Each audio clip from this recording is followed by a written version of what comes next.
Hey, what's going on, Aries? Butch here. I'm going to do your 1 week read. It is a general read, so it may not resonate with everyone. It is for your sun, moon, rising, and your Venus. Don't know why I said it that way, but I did, so I can't erase it.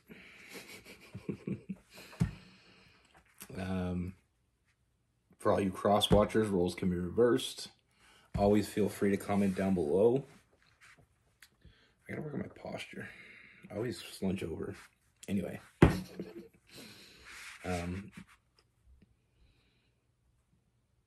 Yeah, with all that being said, let's get it. Universe, what's going on for Aries? What message do we have for Aries?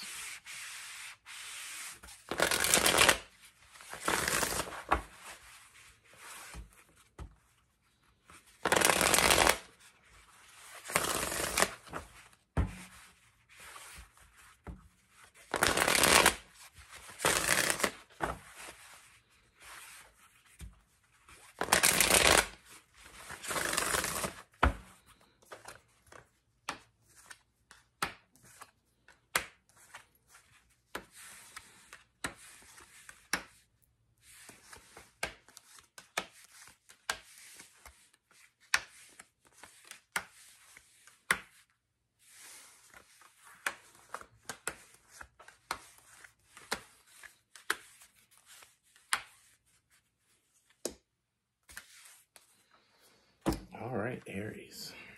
So the first thing, I feel like this is someone that you already know. I feel like this is someone, I feel like you may have some sort of friendship with this person or association with this person, because I feel like there is close contact. Now with this person, I feel like you know, or at least you have a good idea that there's something going on here that's more than a friendship. Your intuition is telling you something. You feel something much stronger with this person. Seeing true potential in this connection. But they're not saying it. But even though they're not saying it, you feel it. So it's almost like you think they're hiding it from you. You know, for whatever reason, this person isn't being open, isn't telling you the whole story. There's something going on between you two, but until they acknowledge it, all it is something that you feel. And I feel like you feel it right to your core, like there's something more, but they're hiding, you know, they're hiding it from you. They're keeping a secret.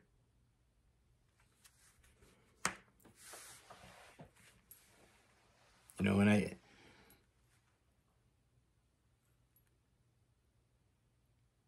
I mean, you know what you want. And you know they know what they want. And that's the feeling you get. It's like you both want this, but they're not saying it. Why are they not saying it? Why can't they tell me how they feel?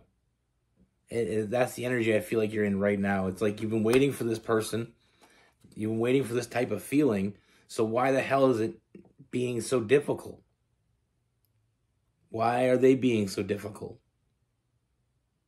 You know, and I feel like there's moments when you may even try to overthink this and think that maybe it's not what it seems to be. But I'm here to tell you right now, Aries, and you're going to love it. You're going to love what I'm about to say, because everybody loves to hear it. I believe you are absolutely right. First and foremost, this person, they're always thinking about you. You know, you have their undivided attention. But they are holding back. They do have their walls up. You know, this person, with that Eight of Swords, that self-imposed prison, this person fantasizes about you. This person thinks about you when you're not around. This person fantasizes being with you, next to you, holding you, you know, just being able to touch you. You know, being around you, you don't know how much effort and how much work this person puts in, not just reaching out and grabbing you and holding the hell on for the rest of their life. That's what they want to do. I feel like they're holding back. Now I feel like it's a little bit of fear. It's a little bit of intimidation. Now with this person, I don't feel like this, I feel like this person's really confident. It's a confident person, but I feel like around you, I mean, they met their match. This very passionate, very confident in themselves. They bring a lot to the table. But when they see you, it's different. How they feel about you is different.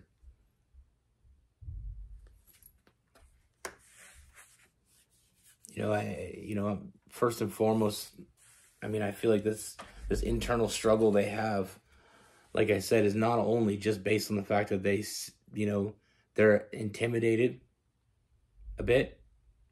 And it's not intimidated, like, they're not afraid of you. I feel like there is a little bit of fear of this connection because they're afraid that this will either make or break them. They feel, I feel like there's this looking at the negatives instead of the positives here, feeling like maybe they're in it on their own. I don't feel like they're as intuitive as you are. I feel like there's moments when they think, yeah, they want this. And there's moments when they argue with themselves. And it's almost like they'd rather have you in their life than expose their true feelings and run you off. That's the thing, especially when you're friends with someone. When you have strong feelings for them, it's hard to tell them because you're afraid that if they don't feel the same way, it'll be awkward and you won't be able to be around them anymore. And it's almost like, do we risk it? Do we risk it for the biscuit? Do we risk it all? And I feel like this person may be impulsive, but I feel like there's a point where this person doesn't know if it's worth the risk. They don't know. I feel like that's something that goes in and out of their head, and that's looking at the negatives or the positives here. Like I said, I mean, I feel like this is more than a crush. This is new love. This is a very nurturing energy when it comes to this. This person wants to give you everything. They want to give you the world. They want to fill up all your cups. They don't want to just give you one thing. They want to give you it all.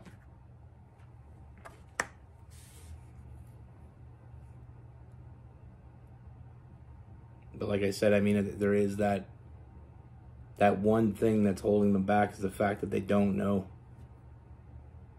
I feel like they're having a hard time reading you. Now, I feel like their intuition is telling them what they need to know, but I don't think they're listening. Because like I said, I don't feel like they're as intuitive as you are. But their feelings are absolutely real. Meeting you is like winning the damn lottery. And it's like they're afraid to cash it. They're afraid to go to the place to cash the ticket because they're afraid that they may find out they were wrong.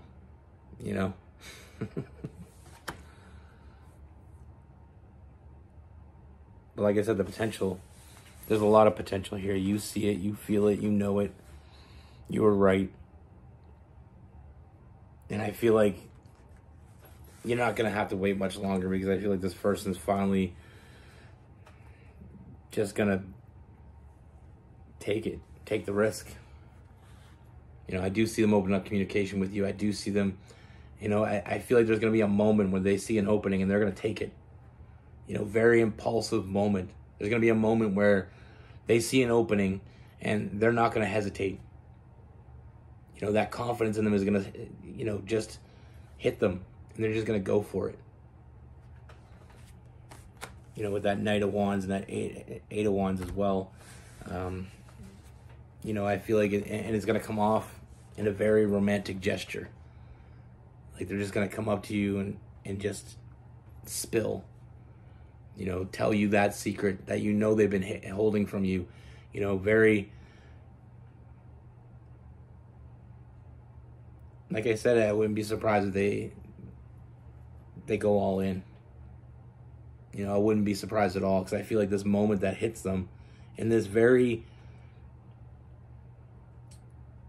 real moment, they get all that confidence. And it took every bit of it to step up and tell you how they felt. But once they do, it's open. They're open for business. We have that Aquarius nurturing this connection.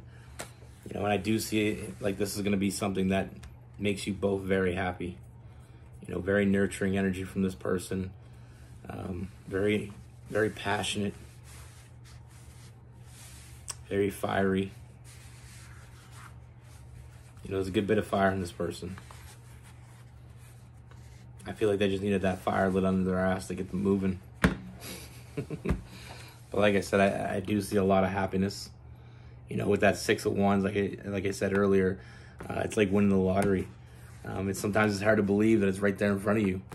Sometimes when you're holding that ticket and you're reading those numbers, I mean, I've never been fortunate enough to win the lottery, but when you read those numbers and all the numbers match, sometimes it takes a minute to realize this is real. So don't hold too big of a grudge that didn't come at you right away. I feel like they're going to make up for it. You know, and again, with that Knight of Wands, I mean, reaching out, grabbing you, and holding on. You know, protecting. We also have that Emperor to finish us all off. Protecting what's important to them. You know, they're protecting their heart by stepping up and telling you how they feel, because they know that they're not walking away from this. I mean, it's one of those moments where you got to take that leap of faith. I mean, we also have the Fool card as well. So, I mean, that just tells you right there. There's just, sometimes it all hits us in a moment. Everything becomes crystal clear. And I feel like that's what's going to happen for this person. And like I said, I feel like you've been right all along. And I feel like it's not just your intuition telling you that. I feel like there's moments when you catch this person looking at you.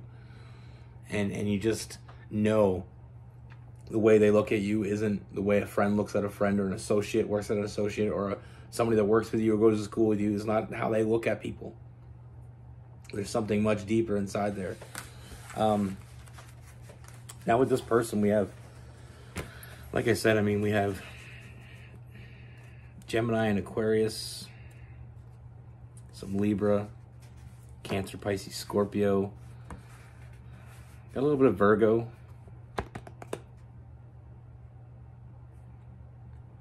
Aries, Leo, and Sagittarius.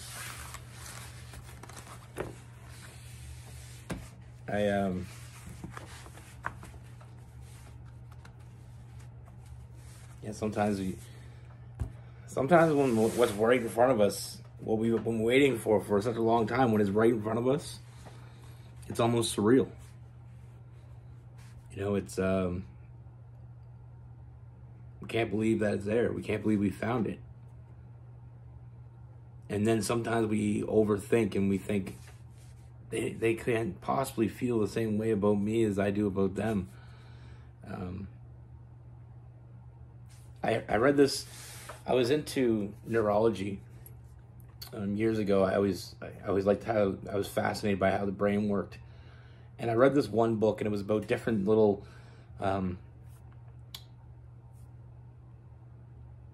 things that people do. And one of them really always stuck with me was, it said that when you're in a group of friends, say you're in a circle of friends and you're just chatting, when someone tells a joke and you laugh, pay attention to who's looking at you when you laugh. Because there's a part of our brain that makes us want to see the person that we're into happy. So if you look around and there's somebody staring right at you when you're laughing, more than likely that person has some kind of feelings for you. Because it's something in our brain that makes us want to see the people we are attracted to, the people that we have feelings for. We want to see them happy. And it was really interesting to me. I just thought that was kind of thing. So I don't know if you're ever going to be in that position where you're going to have a bunch of people sitting around telling jokes, but it's just one of those things, little quirks, you know, and it's fascinating to me. I always, like I said, neurology was always a thing that I never wanted to be a doctor, you know, especially a brain doctor, but I always wanted to know how things worked. You know, I always like to know. I'm very curious. I'm always researching things. I'm always, you know, I don't really watch TV or anything. So when I'm not working and I'm not doing tarot, I have a tendency of just Googling random things. Sometimes I buy books. Yeah, I don't have it here. I thought I might have it here. But that's the thing. I'm always curious. I have a curious mind. When I read that, that was, like I said, it always stuck with me because I thought it was fascinating. And I'm you ever hear any quirks like that? Leave in the comments. I like reading that stuff. I like knowing. But like I said, it's sometimes what we want most is, like I said, it can be the hardest thing to admit. Because it's like, it's like if you're out searching for gold and you find this gold nugget and it's huge and you're so excited, but then there's a moment where you're like, okay, is this real? If I take it to the person that buys this stuff or smelts it down, am I going to find out that this is fool's gold? Am I going to find out this is, just a gold plated rock? Sometimes the hardest thing to believe is that the thing that you wanted the most is right there in front of you. But it shouldn't, you shouldn't let that, take your ticket in, get it cashed, take your golden nugget in and get checked. You risk it. Everything you ever wanted is on the other side of fear. One of the quotes that I actually love, because it's true. One of the most exciting things I ever did was go skydiving. And I was terrified. I don't like planes at all. At all. Like, I get very antsy when I'm on a plane. I had to fly a few times in my life. And it was just something that one of my friends had mentioned one time, and, he was going to do it, and it scared the shit out of me. The idea of jumping out of a plane, a perfectly good plane, and hoping that this parachute would open up. Now, it wasn't as bad the first time because it is here, your first time going, you have to go tandem, which it means you have an instructor strapped to you. So he's actually the one that's pulling the chute. And he's there to keep you from plummeting to the earth at max speed. But I ended up going a couple more times too. And I'm telling you, that feeling, it's not like anything I've ever felt before. It's a rush. But if I listened to my fear, I would never have done it. It's one of those things. I was always like that, though. When I was a kid, if I feared something, I conquered it. I had to. There was this diving board when I was a kid, and it was, I think it was 50 feet, which is not, for some people, that's not that much. But we had this aquatic center in my town, and it was a 50-foot diving board. I remember I always see all the kids going up, and there'd be kids that go up and they come back down, like they wouldn't, they get to the edge and they realize, no, this isn't for me. I walked up there one day, and it is a long climb on the ladder. So it's kind of embarrassing if you get up there and you got to climb back down. So I got up there and I was just looking down and I was like, I don't know if I can do this. And then for some reason, I jumped. And I loved it. And I did it probably 3 more times that day before it was a class trip. And I did it 3 more times before that day ended. And I've done it 100 times since. That's the thing. It's, don't let fear rule you. Rule it. That's what I have for you. Be good. Take care. Stay safe.